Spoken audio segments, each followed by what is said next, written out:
अस्सलाम वालेकुम रहमतुल्लाहि व बरकातहू। आज हम हमारा दर्स का ये 9वां चैप्टर शुरू करेंगे। नाइन्थ इसको हिस्सा समझ सकते हैं, 9वां हिस्सा।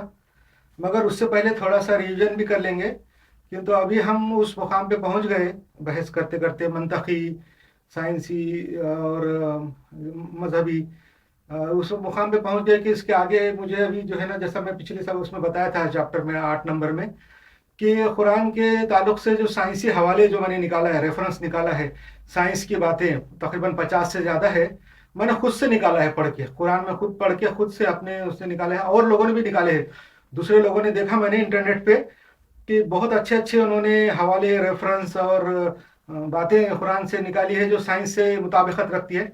मैंने भी निकाले हैं, तो वो बताना है। उससे पहले अपनी जो बहस चल रही थी मंतकी और लॉजिक, कि हुजूर सल्लल्लाहु अलैहि वसल्लम आखिरी नबी है, आखिरी पैगंबर है, क्यों है बोल के ये चल रही थी। और इस्लाम सबसे अच्छा मज़हब है, क्यों है।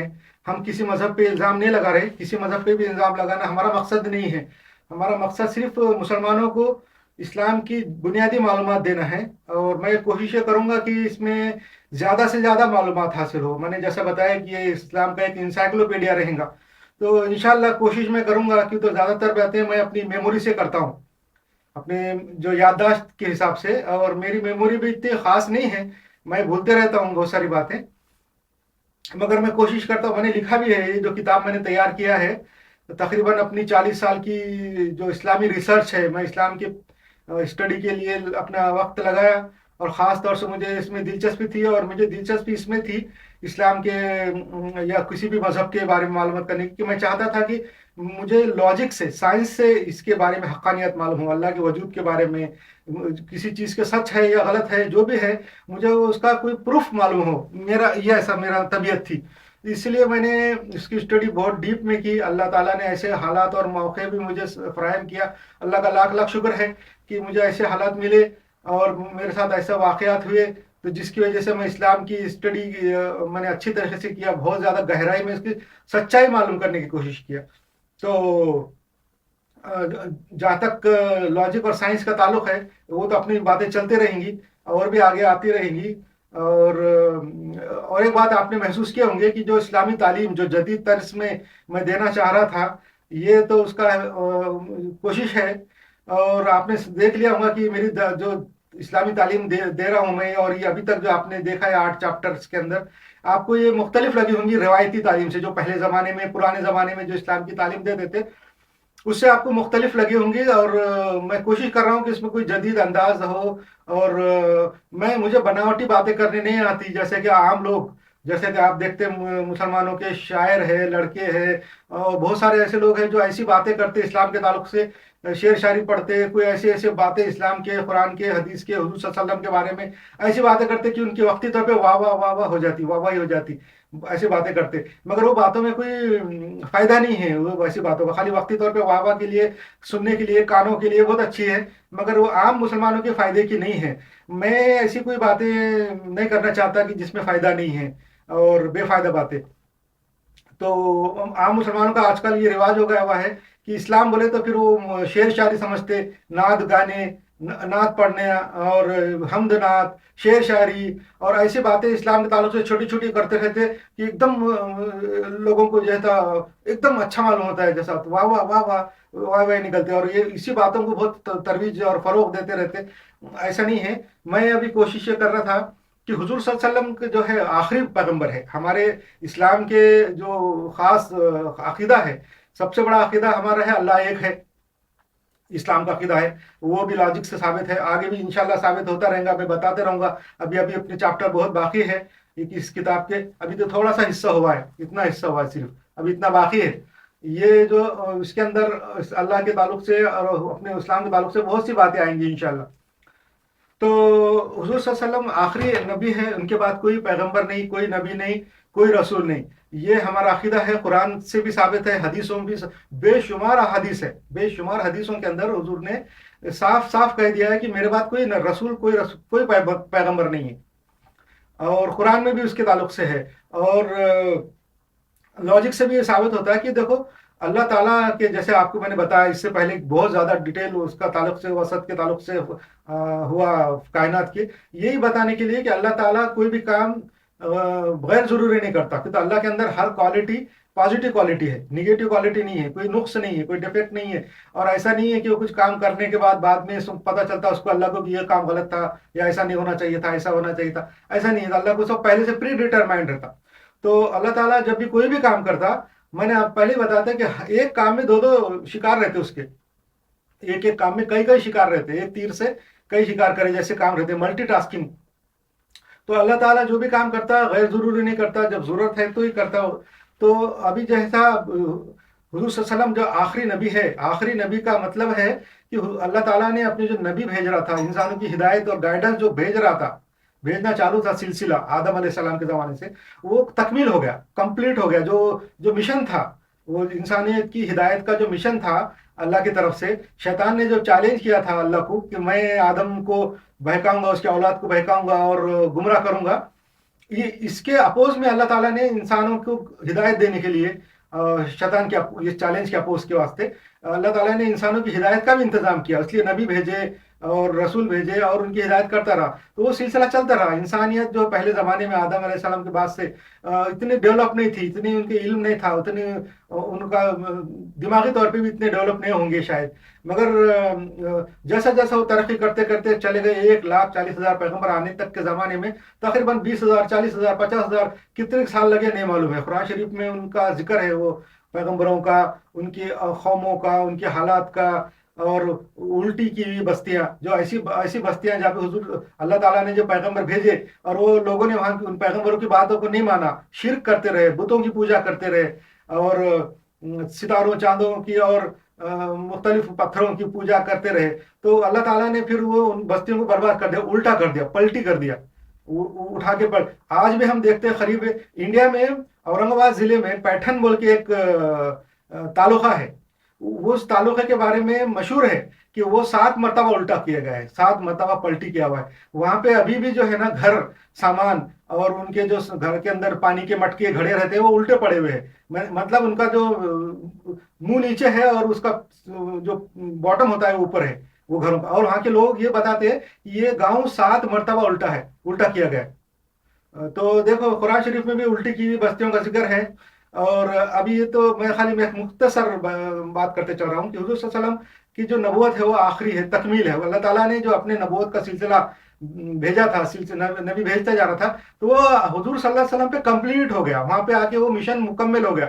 جب کوئی کام کا جو مشن مکمل کمپلیٹ ہو جاتا تو اس کی ایک عظمت بڑھ جاتی، جیسے کوئی ایک کام کرنا ہے، کوئی مہم ہے، کوئی مہم کے اوپر بھیج رہے، ایک کے پیچھے ایک لوگ بھیجتے جاتے، وہ مہم چلتی رہتی، اور جب دوران مہم چلنے کے وہ ختم نہیں ہوتا، مگر ختم کب ہوتا؟ جب وہ اپنا مشن، اپنا ہدف، اپنا ٹارگٹ جو اچیو کر لیتا، جب وہ ختم ہو جاتا۔ حضور صلی اللہ علیہ وسلم کی جو نبوت ہے، ان سے پہلے جتنے پیغمبر آئے تھے انہوں نے اپنا ٹارگٹ پورا کرنے کی کوشش کی، لوگوں کو ہدایت دی، گائیڈنس کی، مگر کسی نے بھی ایک حکومت قائم کر کے نہیں بتائی، ایک جو ہے تو اسلام کا جو ایک معاشرہ نہیں بنا، ایک بہترین معاشرہ جو پورے دنیا پہ 1400 سال سے لوگوں کے اس پر ابھی ان کے دماغوں پہ اس کا اثر باقی ہے، ایسا معاشرہ قائم کیا۔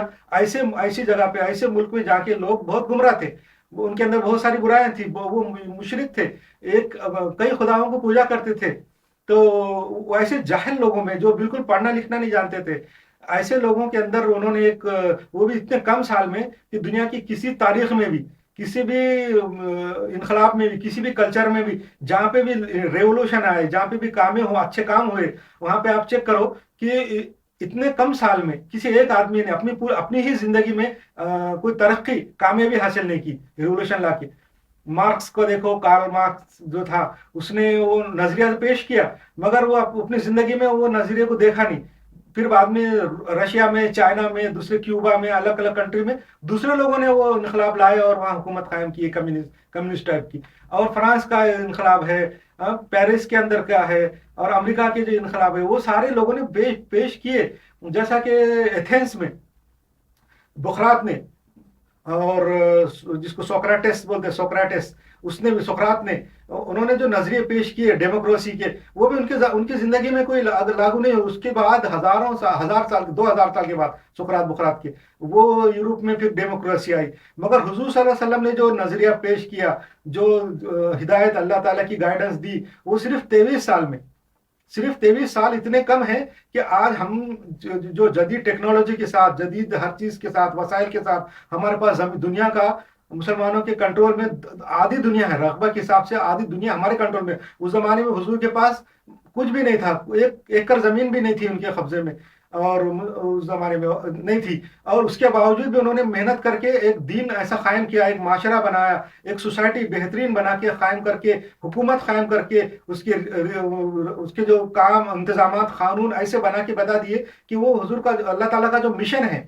انسانوں کی ہدایت کا، وہ مکمل ہوا، کمپلیٹ ہو گیا. جب مشن کمپلیٹ ہو جاتا تو وہ ایک دم عظمت پہ پہنچ جاتا. اور پھر دوسری بات، مشن کمپلیٹ ہونے کے بعد ان کی جو گائیڈنس ہے، حضور صلی اللہ علیہ وسلم کی جو گائیڈنس ہے، جن کو حدیث بولتے ہیں، اور اللہ تعالیٰ کی جو گائیڈنس ہے جس کو قرآن بولتے ہیں، وہ جیسی کی ویسی حالات میں ابھی بھی موجود ہے. اس کے اندر کوئی تحریف نہیں ہوئی، کوئی چینج نہیں آیا، کوئی اس میں کرپشن نہیں ہوا. اور آج بھی پورے دنیا کے غیر مسلم یہ مانتے کہ اسلام جو ہے تو جیسا کو ایسا موجود ہے، اس کی تعلیمات موجود ہے، قرآن موجود ہے، احادیث موجود ہے. تو حضور صلی اللہ علیہ وسلم کا آخری نبی ہونا اور ان کی تعلیمات کا مکمل ہونا اس بات کا ثبوت ہے کہ حضور کا مشن کمپلیٹ ہوا. اب حضور صلی اللہ علیہ وسلم کے بعد کوئی پیغمبری کا دعویٰ کر رہے ہیں، جیسا کہ میں اس سے پہلے بتایا کہ بہت سے لوگوں نے کیا ہے. اور دوسری بات یہ کہ حضور صلی اللہ علیہ وسلم نے اپنی زندگی میں پیشن گوئی بھی کر دی، پروفیسی بھی کر دی کہ میرے بعد 30 جھوٹے آئیں گے. کم سے کم یہ بڑی پروفیسی ہے کہ 30 جھوٹے آئیں گے جو نبوت کا دعویٰ کریں گے. اور بھی بہت سارے احادیث ہیں جس میں حضور صلی اللہ علیہ وسلم نے فرمایا کہ میرے بعد لوگ پیغمبری کے دعوے کریں گے، سب جھوٹے ہوں گے. اور یہ بات خاص ہے کہ حضور کی ساری باتیں، جتنی بھی پیشن گوئی ہے، پروفیسی ہے، وہ سب صحیح ثابت ہوئی. اور اس کے علاوہ دنیا کے دوسرے جتنے بھی مذہب ہیں، 3000، 3500، 4000، جو بھی وہ لوگ بولتے، ان مذہب کے جو پیشوا ہیں، ان مذہب کے جو بڑے ہیں، جنہوں نے ان کا مذہب چالو کیا، چلایا، انہوں نے کبھی کوئی پیشن گوئی نہیں کی کہ ہمارے پاس کوئی نہیں آئے گا بول کے. انہوں نے کبھی بھی نہیں کہا کہ ہمارے پاس کوئی آئے گا. اور مگر اسلام میں حضور صلی اللہ علیہ وسلم نے کہا کہ میرے بعد جھوٹے آئیں گے اور وہ نبوت کے دعوے کریں گے. تو بالکل صحیح ثابت ہو رہا. آج جو لوگ نبوت کے دعوے کر رہے ہیں جھوٹے، وہ اس سے ثابت ہو رہا ہے کہ حضور کی بات صحیح ثابت ہوئی. یہ بھی ایک پروفیسی ان کی صحیح ثابت ہو رہی ہے. اچھا، دوسری بات یہ کہ اللہ تعالیٰ جیسا میں آپ کو بتایا کہ کوئی غلط کام اور کوئی غیر ضروری کام نہیں کرتا. اللہ تعالیٰ کام اس وقت کرتا ہے جب کوئی وہ ضروری ہوتا ہے. جب کام کوئی ضروری ہے، جب بھی اللہ تعالیٰ وہ کام کرتا ہے. غیر ضروری کام اللہ تعالیٰ نہیں کرتا. تو ابھی نبوت اور پیغمبر بھیجنا کا مطلب یہ ہے کہ کوئی ضرورت ہے. اگر دنیا میں کوئی ضرورت ہے پیغمبر کی یا رسول کی، نبی کی، تو اللہ بھیجیں گا. اگر ضرورت نہیں ہے تو نہیں بھیجتا. تو ابھی کیا ضرورت ہے؟ ابھی اگر جو بھی پیغمبری کا دعویٰ کر رہے ہیں، جو رسول کا دعویٰ کر رہے ہیں، تو ابھی وہ لوگ یہ بتائیں کہ ابھی پیغمبری کی ضرورت کیا ہے. کیا جو ہدایت تھی وہ ختم ہو گئی جو موجود ہے اپنے پاس؟ حضور صلی اللہ علیہ وسلم کی جو ہدایت ہے، اللہ تعالیٰ کی جو ہدایت ہے قرآن شریف، وہ جیسی کو ویسی موجود ہے، وہ ختم نہیں ہوئی. اچھا، دوسری بات یہ کہ جب پیغمبر اللہ تعالیٰ کب بھیجتا ہے؟ جب کوئی مسئلہ ہے، کوئی پرابلم ہے، قوم کے اندر کوئی پرابلم ہے، وہ سالو کرنے کے لیے بھیجتا. تو وہ پیغمبر آتے، وہ پرابلم سالو کرتے. ابھی جتنے بھی جھوٹے جو نبوت کے دعوے کر رہے ہیں، انہوں نے کون سا پرابلم سالو کیا؟ یہ جو غلام احمد قادیانی ہیں، اس کے ماننے والوں کو قادیانی بولتے، قادیانی، اور اپنے آپ کو آج کل احمدی بھی بول رہے ہیں، وہ لوگ اپنے آپ کو چھپا رہے. تو وہ جو غلام احمد قادیانی ہے، اس نے کون سا مسئلہ حل کیا؟ بتائیں. وہ لوگ بتا نہیں سکتے کہ ہم نے یہ مسئلہ اسلام کا حل کیا بول کے. وہ کوئی مسئلہ حل نہیں کیا، بلکہ اس نے جو ہے نا پوری زندگی جو ہے اپنے آپ کو صرف یہ ثابت کرنے کے لیے کہ میں نبی ہوں، وہ کتابیں لکھا، اس نے بڑی بڑی کتابیں لکھی ہے اس نے، اور صرف یہ ثابت کرنے کے لیے کہ میں نبی ہوں. اور وہ کتابوں میں سب اوٹ پٹانگ باتیں ہیں، کوئی بھی لاجک کے اور منطق کے قریب بھی نہیں پہنچی وہ باتیں. اچھا، دوسری بات یہ کہ یہ سارے جو لوگ ہیں جو اسلام دشمن ہیں، اسلام کے دعوے کر رہے، یہ اپنے پروفیسی کی، اپنے پروفٹ ہونے کے جو دعوے کر رہے، وہ اصل میں مسلمانوں کے جو دشمن ہیں، ان کے ایجنٹ ہیں. مسلمانوں کے دشمنوں نے ان کو بنایا ہے اور کھڑا کیا ہے. جو غلام احمد قادیانی کے زمانے میں تقریباً 1960 سے وہ کیا ہے تو عالم تھا، اسلام کا عالم تھا. 1960 کے بعد سے وہ زمانہ ایسا ہے کہ اس زمانے میں جو برٹش قوم تھی، فرانس کے لوگ تھے، امریکہ کے لوگ تھے، یورپین قومیں جس کو بولیں گے، وہ خود اپنے جو پیغمبر تھے ان کے حضرت عیسیٰ علیہ السلام، ان کے بارے میں شکوک و شبہات میں تھے. اس زمانے میں ایسی تھیری اور ایسی معلومات چل رہی تھی کرسچنوں میں 1860 की, 1960 नहीं, 1860 की बात है, 1860 1870 के ज़माने में उनके अंदर ऐसी बातें चल रही थी कि हज़रत ईसा अलैहिस्सलाम नहीं थे। ये एक ख़याली तस्वुर है कि हज़रत ईसा है, और वो लोग उनके अंदर बहुत से जो उनके जो मुफक्किर थे कुफ्र की तरफ चले गए थे ईसाइयों के, और वो लोग मुख्तलिफ तरीके से साबित कर रहे थे। कुछ लोग साबित कर रहे थे कि ईसा अलैहिस्सलाम मरे नहीं थे, स्लेब के ऊपर, क्रॉस के ऊपर नहीं मरे थे, बल्कि वो जख्मी हुए और वहां से इलाज करा के बच बचा के, कुछ लोग बोलते वो अफगानिस्तान चले गए, कुछ लोग बोलते वो कश्मीर चले गए, कश्मीर में आके रह गए, कुछ बोलते तिब्बत चले गए, कुछ लोग बोलते हैं कि ब्रिटेन चले गए, ग्रेट ब्रिटेन। ऐसी बातें उनके अंदर मशहूर थी, और बहुत सारे अंग्रेजों ने ये बातें उनके सबूत निकाले थे कि अफगानिस्तान के जो लोग हैं वो असल में यहूदी है। यहूदियों के जो 12 फिरके ये कबीले थे, उसमें से 10 कबीले गायब हो गए, लॉस्ट ट्राइब जिसको बोलते हैं, वो लोग हैं अफगानी, या वो लोग बोलते हैं कि वो लोग हैं कश्मीरी लोग हैं, वो लोग जो लॉस्ट ट्राइब है, या ये बोलते हैं कि हजरत ईसा अलैहिस्सलाम स्लेब के बाद, क्रॉस पे चढ़ने के बाद जब बच गए, वहां से जिंदा बच के इलाज करके निकले, तो या तो अफगानिस्तान में आए या कश्मीर में आए। अंग्रेजों ने उनकी झूठी खबरें भी दरियाफ्त की, वहां से कुछ यहूदी जबान में लिखी हुई इब्रानी जबान में डॉक्यूमेंट भी निकाली, अफगानिस्तान से भी निकाली, कश्मीर से भी निकाली। तो ऐसी बातें उस जमाने में चल रही थी। ये बातें जो है ना गुलाम अहमद कादियानी को अंग्रेजों ने पहुंचाई, कि गुलाम अहमद कादियानी ने अपने आप को रसूल, अपने आप को नबी साबित करने के लिए पूरी जिंदगी लगा दिया। उसने इस्लाम का कोई प्रॉब्लम सॉल्व नहीं किया, इस्लाम का कोई मसला हल नहीं किया, और ना कोई अच्छी बात की, ना कोई इस्लाह की, ना कोई इंप्रूवमेंट किया इस्लाम के अंदर, कोई नहीं किया।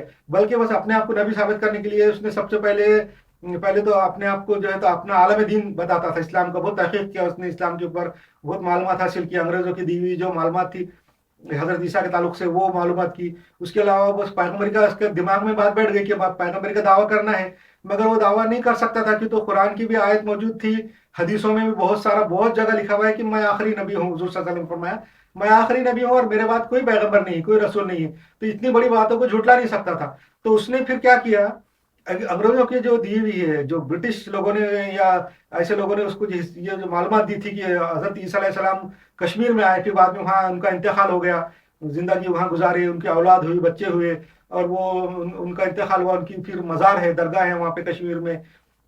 तो वो ये बातें उसके दिमाग में घूम रही थी, तो उसने क्या किया कि कुरान के अंदर हालांकि लिखा हुआ है कि हजरत ईसा अलैहिस्सलाम स्लैब पे नहीं मरे, उनको यहूदियों ने और रोमनों ने कत्ल नहीं किया, बल्कि अल्लाह ताला ने उनको जो है तो ऊपर उठा लिया। मगर उसने क्या किया गुलाम अहमद ने, कि अपने आप को नबी बताने के लिए, कि तो हुजूर के बाद नबी तो वो बता नहीं सकता था कोई आएगा बोल के। अगर वो बोलता था कि हुजूर के बाद मैं नबी हूँ, तो वो तो डायरेक्ट झूठा साबित हो जा रहा था। वो मानता था हदीसों को और कुरान की आयत को, मालूम मालूम थे गुलाम अहमद को। तो उसने जो है ना वो उसको बाईपास करने के लिए क्या किया कि हजरत मैं ये साबित बताया कि मैं ईसा हूँ, ईसा वापस आ गया, पैगंबर हूँ, और मैं ईसा हूँ और मैं वापस आ गया। ये बताने के लिए उसने क्या किया, अच्छा जिंदा ईसा तो जिंदा है कुरान के हिसाब से आसमान में, तो उसने क्या किया, ईसा को मार दिया। उसने बोला नहीं, ईसा आए कश्मीर में, मर गए, अब मैं दोबारा जिंदा हुआ, मेरा जो है तो दोबारा ये रिसरेक्शन हुआ, दोबारा जिंदा होके आया। मगर अब आने के लिए उसके लिए जो तरीके बताए हुए हैं कुरान कुरान या हदीस में जो अहादीस में बताया हुआ है कि ईसा अलैहिस्सलाम कैसा आएंगे, दमिश्क के मस्जिद के मीनार के ऊपर से 2 फरिश्तों के खांधे पे हाथ रख के वो आएंगे, दमिश्क में आएंगे। मगर ये सब बातें नहीं कर सकता था वो, तो वो सबको मालूम था कि गुलाम अहमद कहाँ पैदा हुआ, उसकी माँ कौन है, उसका बाप कौन है, उसका खानदान कहाँ है। तो उसने फिर झूठे किस्से लिखना, बस ये तो इससे ज्यादा उसके बारे में नहीं बता सकते, क्योंकि सब क्या बोलेंगे, उसने सब झूठी और बेतुकी बातें लिखी हुई है। पूरी जिंदगी उसने बड़ी बड़ी किताबें लिखाई, और उसमें सिर्फ ये साबित करने में उसकी जिंदगी गुजर गई कि मैं पैगंबर हूँ, और वो साबित नहीं कर सका। पूरी उठ पटांग बातें हैं उसके अंदर, मैंने पढ़ी है उसकी खजाइन। तो मगर उसके जो है ना चाहने वाले, उसको मानने वाले दुनिया में बहुत है, और जो हमारे दुश्मन हैं मुसलमानों के, इस्लाम के जो दुश्मन है, वो उसका सपोर्ट करते हैं, उनके मानने वालों का पूरी दुनिया में उसका सपोर्ट करते हैं, पैसों से और हर तरीके से। और वो लोगों को जो खादियानी कहलाते हैं, खादियानी अहमदी अपने आप को बोलते हो, उनको दुनिया में मुसलमानों के खिलाफ इस्तेमाल करते हैं। दुनिया के हर मुल्क में जहाँ भी मुसलमान हैं या जहाँ भी नहीं है, वो खादियानों को इस्लाम के खिलाफ इस्तेमाल करते हैं। एक बात ये, दूसरा ये कि अपनी जो बातें चल रही थी उसके अंदर मज़ाहिब का भी जिक्र आया था कि दुनिया में कितने मज़हब हैं, क्या क्या है। मैं असल में अपनी मेमोरी से बोलते रहता इसलिए भूल जाता। उसी ज़माने में जब गुलाम अहमद कादियानी ने नबूवत के दावे पेश किया या कर रहा था, तकरीबन 1860 के बाद से, 1860, 1870, 1880, 1900, ये ज़माने में यूरोप के अंदर भी एक मजहबी ये चल रहा था, थिंकिंग चल रही थी कि डेइज्म के बारे में भी चल रही थी, पैंथेइज्म के बारे में भी चल रही थी। ये असल में बात मैं पहले बताना चाहता था, मगर मेरी मेमोरी से निकल गया, तो बता रहा हूँ कि यूरोप के अंदर भी उस जमाने में मजहबी थिंकिंग चल रही थी। तो उसके अंदर कुछ लोग ऐसे थे, एक लेडी थी रशिया की, HP ब्लाइवस्की बोल के। तो और वो और कुछ लोग थे फ्रांस के इधर उधर के मिलके, और रशियन लेडी भी थी HP ब्लाइवस्की, और हेलेना पेट्रोवा ब्लाइवस्की नाम था उसका। और उसके साथ भी और कुछ फ्रांसीसी ये वो लोग मौजूद थे, बहुत सारे, और ब्रिटिश भी थे। वो लोग जो है ना मुतासर हुए मज़ाहिब से, और उन्होंने डेइज्म के ऊपर एक किस्म का डेइज्म जैसा ही निकाला कि डेइज्म यानी कोई ना कोई है कायनात का पैदा करने वाला। और वो मशरक़ी मज़ाहिब, इंडियन मज़ाहिब, बुद्ध मज़हब और ऐसे मज़ाहिब से वो मुतासर हुए, और उन्होंने एक थियोसोफी बोल के निकाला। थियोसोफी थियोसोफी के अंदर उन्होंने बहुत सी तहकीकात की, लिखी, अलग अलग किस्म के साइंसी बातें लिखी। बाद में उसके HP ब्लाइवस्की के बाद, मरने के बाद, 19वीं 20वीं सदी में एक उनका बहुत बड़ा मुफक्किर था, डेविड पराड बोल के, बड़ा हर्राफ आदमी था। हर्राफ यानी बहुत ज्यादा अच्छी तरीके से वो लफ्जों का इस्तेमाल करता था, साइंस का इस्तेमाल किया उसने, और बहुत ज्यादा हर्राफ लिखने वाला था। बहुत उसने मज़ामीन लिखे। मैंने भी तकरीबन 1 साल 1.5 साल तक उसकी बातों का बहुत स्टडी किया, और नेट के ऊपर बहुत था थियोसोफी के बारे में। और वो मजहबी किस्म की बातें करते, मगर डेइज्म की जैसे ही बातें करते, साइंस का उसमें बहुत ज्यादा इस्तेमाल है। और ऐसा ऐसा करते करते जो है ना, ये मैं ये बता रहा था कि हम लोग वहां पहुंचे कि हुजूर की नबूवत के बारे में मैं बता रहा था। अब जो हम ये चैप्टर के अंदर, ये 90 नंबर में, 90 चैप्टर में हम उसके बाद करीब पहुंच गए कि हम ये साबित करना है कि जो कुरान है, हुजूर सल्लल्लाहु अलैहि वसल्लम ने जो गाइडेंस लाया, अल्लाह ताला ने जो गाइडेंस हुजूर सल्लल्लाहु अलैहि वसल्लम को दी, कुरान वो हक है, बरहक कैसा है, उसके अभी दलाइल की तरफ आ गए। वो बहुत बड़ा चैप्टर है, तकरीबन 1 या 2 चैप्टर में वो चलेगा। मैंने जो खुद अपनी 50 निकाली हुई है, और भी इधर उधर की है कुरान शरीफ से रेफरेंस, उसके लिए लंबा टाइम चाहिए। तो मैं ये साबित कर रहा था, चाह रहा था कि लॉजिक से और मंतक से ये बात पता चले कि कौन सा मजहब सही है दुनिया में। अल्लाह ताला ने तो इंसान की हिदायत के लिए पैगंबर भेजे, बहुत पैगंबर आए, बहुत सारे मज़ाहिब है दुनिया के अंदर, बहुत मज़ाहिब है। उसमें से कौन सा मजहब अच्छा है, तो हमको लॉजिक से ये देखना चाहिए सब मजहबों को स्टडी करके कि किस में सच बात बताई गई है, किसका दावा सच है। उसके सबकी जो स्क्रूटिनी करने के बाद, उसकी जो जांच करने के बाद, अच्छी तरह से जांच करना चाहिए इंसाफ के साथ। तो हमको पता चलेगा कि जितने भी मज़ाहिब हैं, जिन्होंने भी तालीम देने की कोशिश की, वो उसमें थोड़ी बहुत सच्चाई है। क्यों, तो बहुत सारे मज़ाहिब जो है आदम अलैहिस्सलाम के बाद से असल में इस्लाम की ही बिगड़ी हुई शक्लें थी। इस्लाम अल्लाह ताला ने जो जितने पैगंबर भेजे 1,40,000, वो उन्हीं की उम्मतों में से है वो सारे लोग। मगर उनकी तालीमात को बिगाड़ते बिगाड़ते बिगाड़ते चले गए। तकरीबन लाखों साल हो गए होंगे, कितने साल हुए मालूम नहीं, कि पहले पैगंबर से लेकर आखिरी पैगंबर के बीच में का फासला या टाइम हमको नहीं मालूम है। तो वो लाखों साल, हजारों सालों में उसमें तब्दीली आई है और मज़ाहिब में। तो हमको अब ये देखना है कि कौन सा मजहब के अंदर प्योरिटी बाकी है, कोई मजहब सच्चा बाकी है कि नहीं। लॉजिक ये बताती है कि दुनिया में अल्लाह ताला जब इंसान की हिदायत करने चाहता है, और अल्लाह का मिशन है कि शैतान के चैलेंज के मुकाबले में इंसान की हिदायत करे, तो कोई ना कोई एक मजहब ऐसा रहेगा, रहना चाहिए जो अपनी प्योर हालत में है। ये लॉजिक ये बताती कि जब अल्लाह सब इंसान की गाइडेंस करना चाहता है, अल्लाह जब इंसान की हिदायत करना चाहता है, तो पूरे मजहब दुनिया के सबके सब करप्ट नहीं हो सकते। एक मजहब ऐसा रहेगा, सिर्फ एक वाहिद, कि जो बिल्कुल अपनी असली हालत में होना चाहिए। ये लॉजिक बताती है। ये मैं अपने मंतक से हम सोच सकते कि अल्लाह ताला जब चाहता है कि इंसानियत की गाइडेंस हो, तो कोई ना कोई एक मजहब तो फिर रहना ही चाहिए जो अपनी असली हालत में है। तो इस मंतक को बुनियाद बना के हम अगर पूरी दुनिया के मजहब का मुतालिया करें, तो हमको पता चलता है कि सारे मजहबों में कुछ ना कुछ अच्छाई है, और बहुत सारी उसमें बुराइयां हैं। वो मजहब की बुराइयों उनकी अच्छाई के ऊपर गालिब है। उनकी जो उस मजहब के अंदर बहुत सारी बुराइयां, कोई भी मजहब के ऊपर जाएंगे तो कुछ ना कुछ उसके अंदर बुराई, जकड़न, पाबंदियां और ऐसे काम जो कि गैर साइंसी है, गैर मंतकी है, उसमें होते रहते। तो हम सबको अगर वो निकालते चले गए, रिजेक्ट करते चले गए, तो हमको एक मजहब ऐसा मिलता कि जिसके अंदर अच्छा ही है। सिर्फ अच्छा, ये मैं इसलिए नहीं बोला कि मैं मुसलमान हूँ और अपने मजहब की मैं تائید اور حمایت کر رہا ہوں، اس لیے نہیں، میں اس لیے بول رہا ہوں کہ میں نے خود اسٹڈی کی ہے اس کی، اپنے طریقے سے منطق سے میں اس پہ پہنچا. میں یہ چاہتا تھا شروع سے کہ میں خود سائنسی طریقے سے، منطقی طریقے سے اور عقلی ثبوت کے حساب سے اسلام کو، اللہ کو مانوں.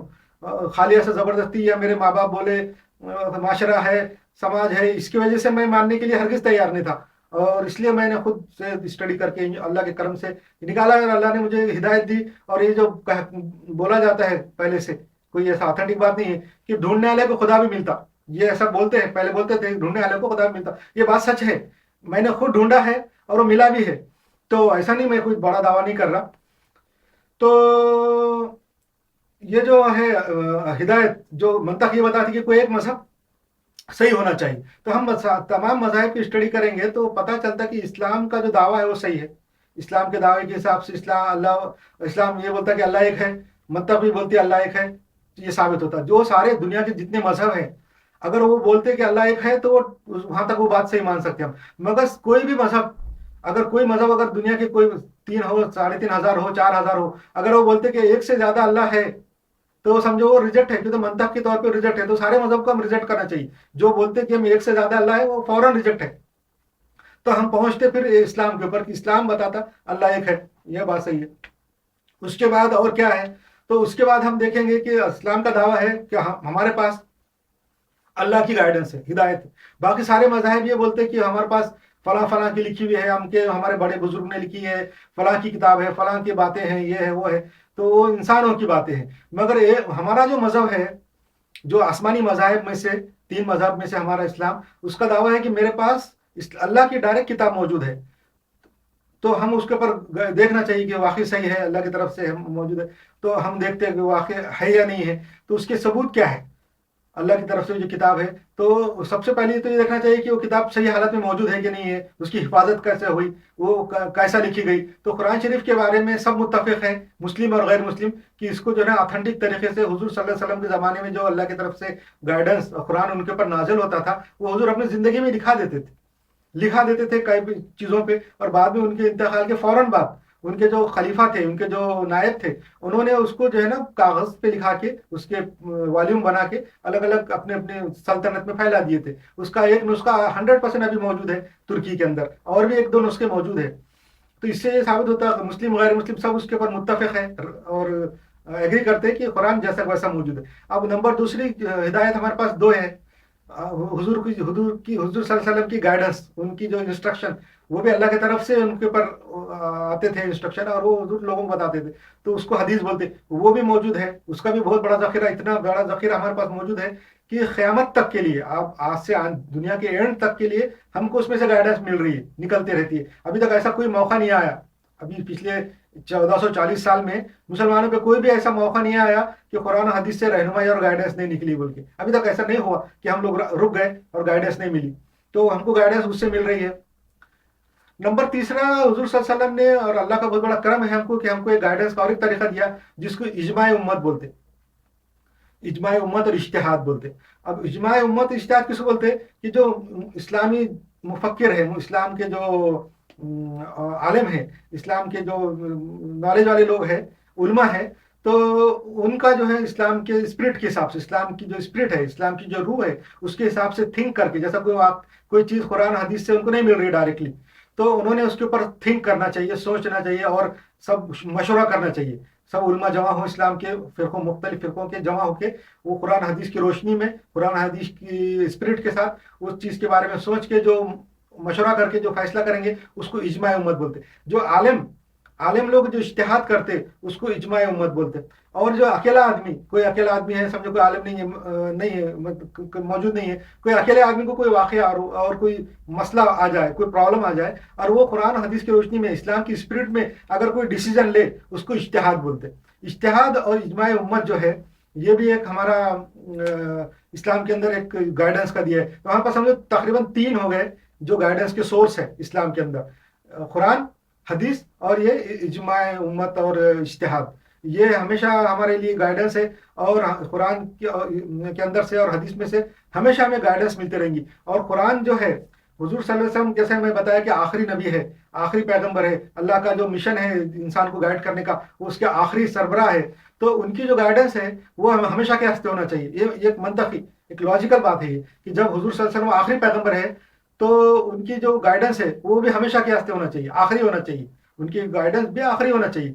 तो आखिरी का मतलब ये है कि वो हमेशा के लिए, अब इसके बाद हुजूर सल्लल्लाहु अलैहि वसल्लम के बाद क़यामत तक के लिए जो भी गाइडेंस रहनुमाई है वो वहीं से निकलना है। हुजूर का जो मौजज़ा भी है वो कुरान है, और कुरान में, कुरान के खास से खास बात ये है कि कुरान जो है जब क़यामत तक के लिए है गाइडेंस, तो उसमें से गाइडेंस भी क़यामत तक के निकलना चाहिए, और निकलती है कुरान के अंदर से। और हमारा चैलेंज है कि जो भी मुसलमानों को मसले है, या पूरी दुनिया की उम्मत, पूरी दुनिया के इंसानों को जो भी मसले मसाइल प्रॉब्लम है, उसका हल कुरान, हदीस और ये इज्तिहाद में से 100% निकलेगा। कभी नहीं निकलता, ऐसा हो ही नहीं सकता। तो जब तक ये निकलता रहेगा तो ये गाइडेंस हमारी चलती रहेंगी, और ये आखिरी गाइडेंस है और प्रोटेक्टेड है, बिल्कुल महफूज मौजूद है।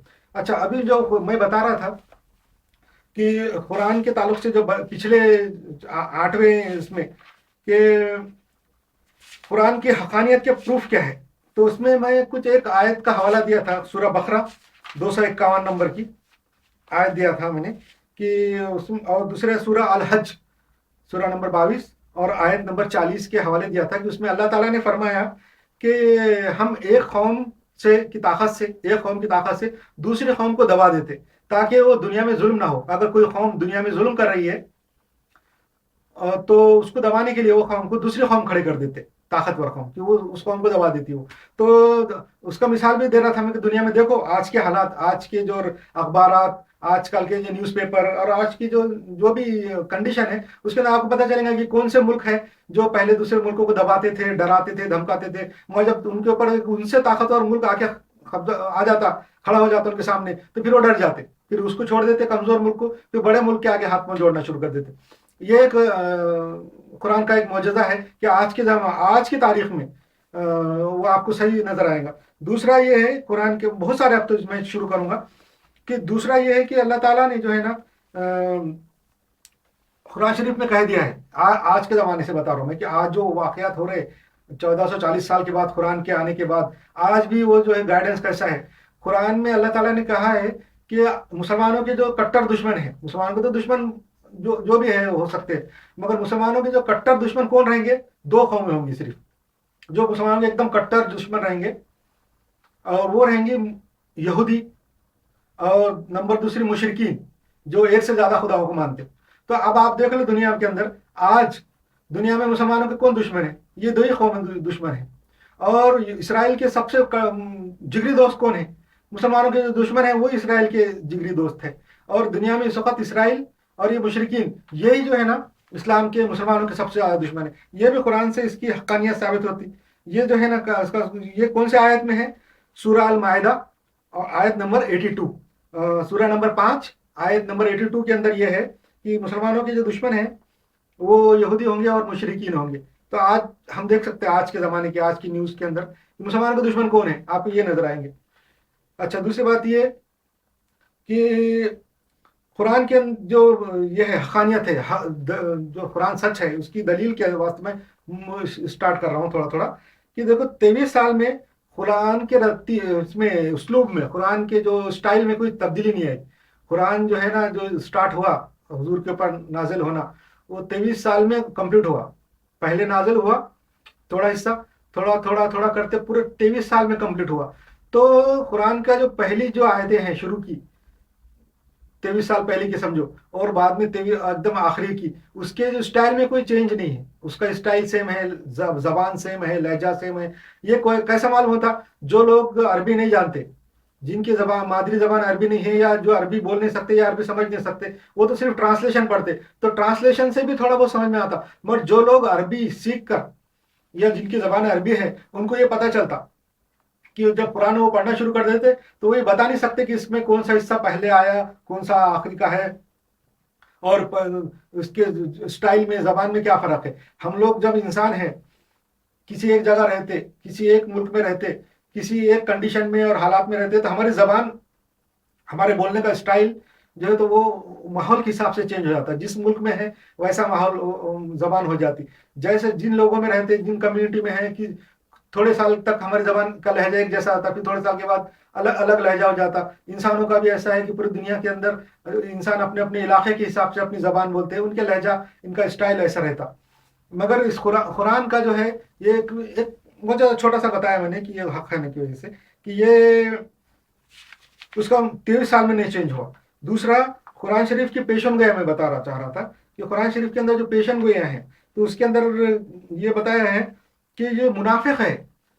जो हुजूर के ज़माने में जो मुनाफिक थे, हुजूर सल्लल्लाहु अलैहि वसल्लम के ज़माने, मुनाफिक का मतलब है ऐसे लोग जिन्होंने इस्लाम तो कबूल कर लिए थे हुजूर के ज़माने में, मदीने में, मक्के में या कहीं भी इस्लाम कबूल कर लिए थे उन्होंने। क्या थे कि मुखालिफत नहीं कर सकते थे, मगर दिल में उनकी दुश्मनी थी इस्लाम से, यह पूरी तरीके से इस्लाम को माने नहीं था। अगर दुश्मनी नहीं भी थी तो इस्लाम को या अल्लाह को हक नहीं मानते थे, वो हकानियत नहीं थी उनके दिल में, बस इस्लाम कबूल कर लिए थे डर के मारे। तो वो जो मुनाफिक इनको कहते हैं, तो वो मुनाफिकों का मामला ये था कि वो कभी मुसलमानों की तरफ से, कभी गैर मुस्लिमों की तरफ से डामाडोल रहते थे। तो उनके बारे में कुरान शरीफ के अंदर पेशन गोई है कि जब वो लड़ाई होंगी मुसलमानों के साथ दूसरे कौम की, उस ज़माने में मदीने के जो मुसलमान थे उनकी लड़ाई मुशरिकीन से होती रहती थी, मुशरिकीन मक्का से होती थी। तो यहूदी लोग क्या करते थे, ये मुनाफिक क्या करते थे, उनसे वादा करते थे यहूदियों से या मुशरिकीन से कि हाँ, जब भी अगर तुम्हारी लड़ाई होंगी मुसलमानों से तो हम तुम्हारा साथ देंगे। मुनाफिकीन यहूदियों से वादा किए हुए थे कि अगर मुसलमानों से तुम्हारी जंग हुई तो हम तुम्हारी मदद करेंगे। तो कुरान शरीफ में ये कहता है, कुरान बताता है कि ये झूठे हैं मुनाफिकीन। जब तुम्हारी लड़ाई होंगी, यानी मुसलमानों की लड़ाई होंगी मुशरिकीन से या यहूदियों से, तो ये मुनाफिक तुम्हारी मदद नहीं करेंगे बल्कि भाग जाएंगे। तो ये आयत है, ये भी एक आयत उसके अंदर दिखाई गई है। अच्छा, कुरान के अंदर तजाद नहीं है।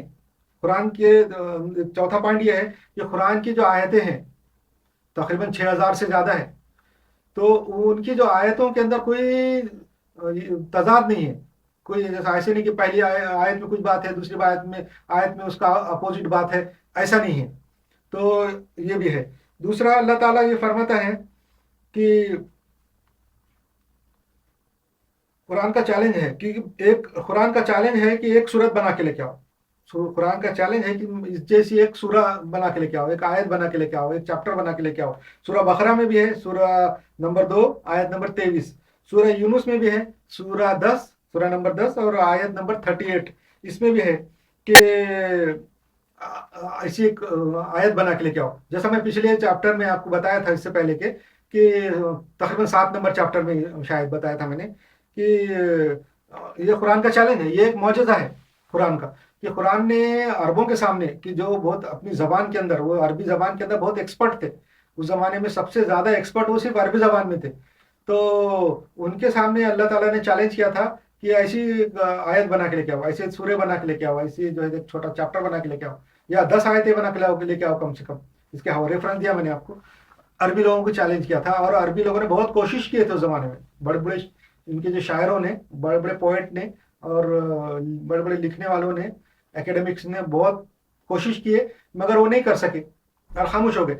उसके बाद पूरे हर ज़माने में जो मुसलमानों के दुश्मन हैं, कुफ़ार हैं, मुशरिकीन हैं, इस्लाम के जो दुश्मन हैं, उन्होंने हर ज़माने में कोशिश की कि कुरान की कोई आयत बना के लेके आए उसके जैसी, मगर उसके जैसी नहीं बनी। मगर अच्छा, उसके बारे में क्राइटेरिया क्या है, मैं पिछले 7 नंबर में शायद आपको ये बता रहा था कि कुरान की जो आयत बनाने के बारे में जो चैलेंज है कुरान का, तो उसका क्राइटेरिया क्या होना चाहिए। ये तो सब कुरान में लिखा हुआ है कि तुम इसके जैसी बनाओ, इसके जैसे का मतलब क्या है। तो बहुत लोग कंफ्यूज हो सकते हैं उसमें कि इसके जैसे का मतलब क्या है। तो आज से 2 साल पहले जब कोरोना नया नया आया था, तो जो एक्स मुस्लिम है इस्लाम के, अमेरिका के अंदर उनकी ऑर्गेनाइजेशन है एक्स मुस्लिम, यानी मुसलमानों में जो काफिर हो गए, मुसलमान इस्लाम छोड़ के जो बेदीन हो गए, कुफ्र इख्तियार कर लिया, तो उन्होंने एक क्लब बना लिया, एक ऑर्गेनाइजेशन बना लिया एक्स मुस्लिम बोल के, x Muslim of north America ऐसा बोल के। तो उन्होंने, उनमें अरबी है, बहुत सारे अरबी लड़के लड़कियां हैं उस पर जमा है, अलग अलग कौम के हैं और जिनकी मादरी जबान अरबी है। तो उन्होंने एक सूरा बनाया, सूरा करोना बोल के, बड़ा खूबसूरत सूरा है, मैंने खुद सुना, और मैंने खुद सुनने के बाद मेरे को बहुत अच्छा लगा, बहुत लुत्फ अंदोज भी हुआ मैं। और मुझे मगर इस बात का पक्का यकीन था कि, तो मैं लॉजिकली इससे पहले इस्लाम की स्टडी कर चुका था, तो मेरा दिल मुतमईन था इस्लाम से। تو जब मैंने देखा तो मैंने बहुत उससे बहुत खुश हुआ, बहुत मज़ा लिया उस सूर्य का। मगर ट्यूनिस में और दूसरे मुल्कों में उसके ऊपर बहुत बड़ा एहतजाज हुआ। बीबीसी अरबी सर्विस के ऊपर उसकी एक न्यूज़ भी आई हुई है कि ट्यूनिसिया में बहुत बड़ा हंगामा किए मुसलमानों ने वहाँ के, सूरा करोना बनाया बोल के उसका। मगर अल्लाह के करम से मेरे दिमाग में अल्लाह ने उसका जवाब डाला कि ये सूरा तो बनाया उन्होंने, मगर इसका आंसर क्या है, जवाब क्या है। तो वो आज मैं बताओ कि चैप्टर इंशाल्लाह ख़त्म करके अगले बार जो चैप्टर नंबर 10 होगा उसमें मुफस्सिल कुरान के और इस्लाम के दलाइल साइंसी कॉन्टेक्स्ट में मैं दूंगा, साइंसी हवाले, और वो 10 नंबर चैप्टर इंशाल्लाह उसी करेंगे। तो वो जो सूरा करोना है वो बड़ा खूबसूरत अंदाज में बनाया हुआ है, बिल्कुल अरबी के स्टाइल में है, जैसा कुरान की छोटी आयतें हैं उसी तरीके से वो बनाया हुआ है, बनाया है बहुत अच्छी तरीके से, तर्ज से गाया, पढ़ा भी है, उसकी तिलावत भी बहुत अच्छी है। मेरा ख्याल है तकरीबन 7-8 आयत का है, वो छोटी सी आयत का है कोरोना के बारे में। तो उसका जवाब, अच्छा वो लोग ये समझ रहे हैं एक्स मुस्लिम कि हमने अभी बना दिया, बिल्कुल कुरान के तर्ज पे है, उसी तर्ज से पढ़े जा रहा है, वैसी तिलावत भी हो रही है, और बिल्कुल ऐसा लग रहा है बिल्कुल 100% कुरान जैसा है, और कुरान का चैलेंज पूरा कर लिया ऐसा समझ रहे हो लोग, और बहुत खुश भी है, बहुत खुशियां भी मना रहे। मैंने भी सुना, मैंने भी देखा, तो मेरे दिमाग में आया कि उन्होंने बना लिया, अब इसका जवाब तो कुछ ना कुछ होना चाहिए। जब अल्लाह ताला ने कुरान में कहा है कि ऐसी नहीं बना सकते, तो उसका मतलब नहीं बना सकते। और ये जब उन्होंने बनाया है इतना अच्छा दिख रहा, मैं भी खुद महसूस किया कि तो मुझे भी अरबी आती है, अरब मुल्कों में 20 साल रहना की वजह से अरबी बहुत अच्छी है, कुरान शरीफ भी पढ़ता हूँ मैं और अच्छी तरह समझता हूँ। तो वो सूरा भी मैंने उनका सुना, अरबी में है सूरा वो। तो मेरे दिमाग में आया कि ये कुरान की जैसी कैसा होना चाहिए, तो अल्लाह ताला ने मेरे दिमाग में लॉजिक थिंकिंग डाला कि कुरान शरीफ का जो चैलेंज है कि इस जैसी बनाओ, तो इस जैसी का मतलब ये है, कुरान का चैलेंज असल में क्या है। देखो कुरान ने ये चैलेंज नहीं किया कि कौन से जबान में बनाना है, कुरान शरीफ की जो आयतें बनाओ बोल के अल्लाह ताला ने कहा है किस जबान में बनाओ, वो तो हम ये समझ सकते हैं कि अरबी में कहा है, अल्लाह ताला ने अरबी में ही कहा है, अरबों को ही कहा था। जो मुशरिकीन थे वो हुजूर सल्लल्लाहु अलैहि वसल्लम पे इल्जाम लगाते थे कि ये कुरान उन्होंने खुद लिख लिया है, या ये समझते थे कि कोई है जो उनको ये कुरान के बारे में आयतें बता रहा है और वो आके सुनाते। वहां पे उस जमाने में एक गुलाम था, स्लेव जिसको बोलते, वो ईरानी था, वो बहुत पढ़ा लिखा था, बहुत बहुत नॉलेज वाला था, मगर किसी का गुलाम था, वो मक्के में रहता था।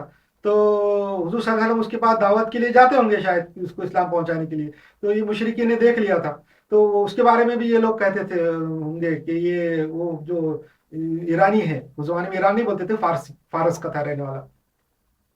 तो वो सिखाता है इनको, और ये आके बोल देते।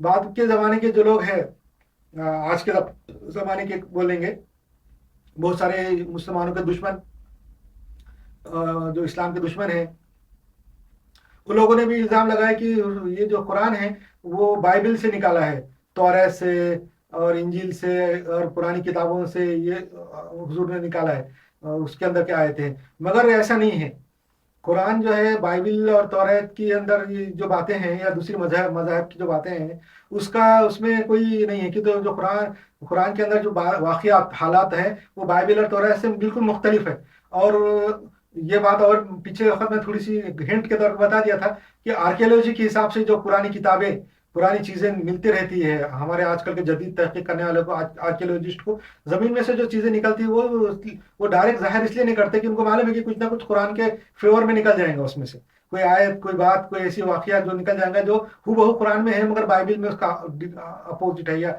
डिफरेंट है, ऐसा निकल जाएगा। इसलिए वो पहले उसकी तहकीक करते, उसके बाद ही उसको फिर पब्लिक में लाते और डी क्लासीफाई करते, जिसको बोलते हैं ना क्लासीफाइड डॉक्यूमेंट और डी क्लासीफाइड डॉक्यूमेंट। तो उस टाइप के वो आर्कियोलॉजी की चीज़ें, कोई भी चीज़ की नहीं होती आर्कियोलॉजी में से निकली, किताब हो, कागज़ हो, वरक हो, कोई मूर्ति हो, कुछ लिखा हुआ हो, पत्थर हो, जो भी हो, वो छुपा देते हो वो वाक़या को, और उसकी स्टडी के बाद निकालते। तो कुरान, बाइबिल और तौरात ज़बूर के जो वाक़यात है उससे डिफरेंट है, उसके वाक़यात से मिलते जुलते हैं मगर वो अलग है, वो उनको मालूम है। अच्छा दूसरी बात ये कि पुराने जो मजहब है, मज़ाहिब का भी मैंने जिक्र कर रहा था कि एक यजीदी मजहब भी है इराक के पहाड़ों में, वो भी दावा करते कि हमारा मजहब बहुत पुराना है, और वो शैतान को मानते, ये मानते कि शैतान ने जो सीधा नहीं किया आदम को, उसके बाद अल्लाह ताला ने उसको सज़ा दिया, वो 60,000 साल तक रोया, और रोने के बाद फिर वो उसने फिर तौबा खूब कर लिया, शैतान ने, अल्लाह ताला ने शैतान की तौबा कबूल किया, और अब शैतान को जो है ना बहाल कर दिया, एक फरिश्ता बन गया वो। ये बताना उस दिन भूल गया था मैं, उनका ये मानना है। मगर असल में और वो लोग ये दावा करते हैं यजीदी कि हमारा मजहब इस्लाम से पुराना है, یہ غلط بات ہے، اسلام سے پرانا نہیں ہے۔ یہ جو واقعہ ہے آدم کو سجدہ کرنے کا، وہ صرف اسلام میں ہے، باقی دوسرے مذاہب میں نہیں ہے۔ تو پھر یہ ان کے یزیدیوں کے پاس سے کیا، وہاں پہ اصل میں عدی بن مسافر بول کے ایک بزرگ تھے مسلمانوں کے، ایک صوفی تھے، بزرگ ولی تھے، وہ تبلیغ کے لیے گئے تھے، اسلام پھیلانے کے لیے وہاں گئے تھے۔ ان کے انتقال کے بعد لوگوں نے ان کی تعلیمات کو بگاڑ دیا اور وہ ایک یزیدی مذہب نکلا۔ تو وہ یزید مذہب بھی کوئی اسلام سے پرانا نہیں ہے۔ تو قرآن کے جو ہے اس کا جو اس کے اندر جو چیلنج ہے کہ جو ہمارے جیسے اس کی جیسے آیت بناؤ، تو وہ عربی میں ہے، عربی عربوں کے واسطے تھا کہ بھائی تم بناؤ، مگر اس میں یہ نہیں لکھا ہوا کہ زبان کا نام نہیں ہے، بس تم بناؤ بول کے ہے۔ مگر میں یہ سمجھتا ہوں کہ میں نے جو پوائنٹ نکالا ہے منطقی جو لاجیکل پوائنٹ کہ جو اس کے جیسی کرائٹیریا کا، کہ وہ جیسی کا مطلب کیا ہے، قرآن کے جیسی آیت، وہ اس کی جیسی ایک آیت بنا کے لاؤ، یا 10 آیتیں بنا کے لے کے آؤ، ایک چھوٹا چیپٹر بنا کے لے کے آؤ اس جیسا، قرآن میں کہا ہے۔ تو اس جیسے کا مطلب کیا ہے، یہ کرائٹیریا ہے اس جیسا۔ اس جیسا کے اندر لینگویج کا ذکر نہیں ہے، کسی بھی لینگویج میں بنا سکتے آپ، جو بھی لینگویج آپ کو آتی ہے اس میں بنا سکتے، مگر ہونا چاہیے اس جیسا۔ اس جیسا کا مطلب کیا ہے، قرآن کے جیسا، قرآن کے جیسا ہونا چاہیے۔ تو قرآن کے جیسا کا مطلب کیا ہے، قرآن کے جیسے کا مطلب یہ ہے کہ جو اس کے جیسی طرز ہے یا اس کے جیسی قرات ہے، وہ اس کا جیسا اسٹائل ہے، یہ نہیں ہے۔ اس کا مطلب یہ ہے کہ قرآن جو ہے، قرآن حضور صلی اللہ علیہ وسلم کے جو آخری نبی ہے، وہ ان کا آخری گائیڈنس ہے، اللہ تعالیٰ کا آخری گائیڈنس قرآن ہے۔ آخری گائیڈنس کا مطلب یہ ہے کہ اب جو قرآن آیا ہے آج سے 1440 سال پہلے، وہاں سے لے کے تو دنیا کے اینڈ تک، جب دنیا ختم ہو جائیں گی، کائنات ختم ہو جائیں گی، اس کا جو اینڈ ہو جائے گا انسانیت کا، اس کے اینڈ تک یہ جو ہے گائیڈنس ہے۔ یہ ہے اس کا مطلب قرآن کا۔ قرآن کا مطلب یہ ہے حضور آخری نبی ہے، آخری پیغمبر ہے، اور حضور کے پاس جو گائیڈنس ہے، حدیث ہو یا قرآن ہو، وہ قیامت تک کے لیے، آخری دن تک کے لیے ہے۔ یہ ہے اس کا مطلب۔ اس جیسا کا مطلب یہ ہے کہ یہ جو قرآن ہے وہ آخری دن تک کے ہے۔ اس کا مطلب یہ ہے کہ قرآن آج سے 1440 سال پہلے، یعنی پاسٹ میں بھی گائیڈنس تھا، اس میں سے آج سے پہلے زمانے میں بھی گائیڈنس نکلتی تھی، آج سے 1440 سال پہلے بھی قرآن میں سے گائیڈنس نکلتی تھی۔ اور جو اس زمانے میں جو مسلمان تھے، حضور صلی اللہ علیہ وسلم کے زمانے میں جو زندہ تھے مسلمان، ان کو جو گائیڈنس ملتی تھی قرآن سے ملتی تھی۔ قرآن کی آیتیں پڑھنے کے بعد حضور صلی اللہ علیہ وسلم وہ اس کے حساب سے فیصلے کرتے تھے۔ جو زمانے میں مکے اور مدینے کے جو لوگ تھے، ان کے ساتھ جو جنگیں ہوتی تھی، یہودی تھے اور بھی جو قومیں تھی، ان کے ساتھ جو انٹریکشن ہوتا تھا قرآن کی آیتوں کے حساب سے ہوتا تھا۔ اس زمانے میں قرآن کی آیتوں سے ان کو گائیڈنس ملتی تھی، ہدایت ملتی تھی، اور وہ کام چلتا تھا۔ اس حضور صلی اللہ علیہ وسلم کے انتقال کے بعد بھی پچھلے 1440 سال میں مسلمانوں کو جو بھی گائیڈنس ملی وہ قرآن سے ملی۔ یہ اور بات ہے کہ مسلمانوں نے وہ گائیڈنس پہ عمل نہیں کیا، اور اللہ کی جو ہدایت تھی، اللہ کی جو رہنمائی تھی، اس پہ عمل نہیں کیا، اللہ کی جو اللہ نے جو گائیڈنس کیا تھا اس کو نہیں مانا، اس کی سزا الگ ہے۔ اس کے بارے میں الگ میں ذکر کروں گا الگ آگے چیپٹر میں، کہ ہم نے جو اللہ کی بات نہیں مانی، اللہ کی ہدایت پہ عمل نہیں کیا، تو اللہ نے ہم کو کیا سزا دیا، اور وہ الگ ہے۔ مگر پچھلے 1440 سال میں قرآن سے ہم کو گائیڈنس ملا، گائیڈنس نکلتا رہا۔ کوئی ایسا موقع نہیں آیا پچھلے 1440 سال میں کہ ہم کو خود قرآن سے گائیڈنس نہیں مل رہا۔ اس کے علاوہ آج کے زمانے میں پریزنٹ ٹینس میں، آج کے زمانے میں بھی آج ہم دیکھتے، میں نے ایک یا دو مثال دیا، ابھی اور 50 سے زیادہ مثال باقی ہے دینے کے، کہ قرآن آج کے زمانے میں سائنس سے کیسے ثابت ہے، صرف 2 دیا تھا۔ آج کے زمانے میں پریزنٹ میں بھی قرآن سے ہم کو گائیڈنس اور ہدایت اور رہنمائی مل رہی ہے، ہم کو، یعنی ہم مسلمانوں کو بھی اور پورے دنیا کے انسانوں کو بھی مل رہی ہے۔ اگر لینا چاہے پورے دنیا کے انسان بھی لے سکتے ہیں، حالانکہ قرآن ایک چھوٹی سی کتاب ہے، زیادہ بڑی کتاب نہیں ہے، باقی دوسرے مذاہب کی کتابوں کی طرح بڑی نہیں ہے، تو چھوٹی کتاب ہے، جس کو اگر کوئی آدمی تیزی سے پڑھنا چاہے تو ایک دن میں پڑھ کے ختم کر سکتا ہے۔ تو اتنی چھوٹی سی کتاب میں سے قیامت تک کی گائیڈنس نکلنا، یہ ایک بہت بڑا معجزہ ہے۔ اس جیسا کا مطلب ہے، اس جیسی آیت کا مطلب ہے، اس میں یہ شامل ہے کہ قرآن کی ہر آیت، جتنی بھی 6000 سے زیادہ آیتیں ہیں، بس اتنی ہے، وہ قیامت تک کے لیے گائیڈنس ہے۔ پچھلے زمانے میں بھی گائیڈنس تھی، آج کے زمانے میں بھی گائیڈنس ہے، اس میں سے گائیڈنس ہدایت نکل رہی ہے۔ میں پروف دوں گا، لاجیکل پروف بھی دوں گا اس بات کا کہ قرآن سے گائیڈنس نکل رہی ہے، آج بھی نکل رہی ہے، پہلے بھی نکلتی تھی، اور فیوچر میں بھی نکلے گی انشاءاللہ۔ جو آج کے بعد سے جو فیوچر زمانہ ہے، زمانہ مستقبل ہے، آج سے قیامت تک، آج سے دنیا کے اینڈ تک جو بھی پرابلم انسانوں کو آئیں گے، جو بھی پرابلم مسلمانوں کو آئیں گے، اس کی گائیڈنس اور اس کی ہدایت جو ہے قرآن میں سے نکلیں گی۔ تو یہ قرآن کا ایسے ہونے کا مطلب یہ ہے، ایسے کا مطلب یہ ہے کہ جو بھی آیت بنائیں گے اس میں 3 باتیں ہونا چاہیے، وہ پاسٹ میں بھی گائیڈنس ہونا چاہیے، پریزنٹ میں بھی گائیڈنس ہونا چاہیے، اور فیوچر میں بھی گائیڈنس ہونا چاہیے۔ جب یہ 3 باتیں ہوں گی تو اس کا مطلب وہ قرآن کا کرائٹیریا ثابت ہوگا۔ अब ये किसी भी लैंग्वेज में कीजिए, आप किसी भी लैंग्वेज में कुरान के जैसी बनाने की कोशिश करो, वो जो आयत बनाएंगे उसमें 3 बातें होना चाहिए, और हर आयत में 3 बातें होना चाहिए। पास्ट में भी गाइडेंस होना चाहिए, उसमें पास्ट में भी फायदा निकले, प्रेजेंट के अंदर भी उसका फायदा हो, और फ्यूचर में भी उससे फायदा निकले। जब ये 3 बातें होंगी तो इसका मतलब वो कुरान की जैसी होंगी। अब उन्होंने जो सूरह करोना बनाया है, तो सूरह करोना के अंदर उन्होंने ये बताया है कि एक अरबी के अंदर पढ़ा उन्होंने कि एक बीमारी निकली जो काफिर बोलते कि चाइना से आई है, ऐसा बताया उन्होंने, और उसके बहुत अच्छे अंदाज में पढ़ा।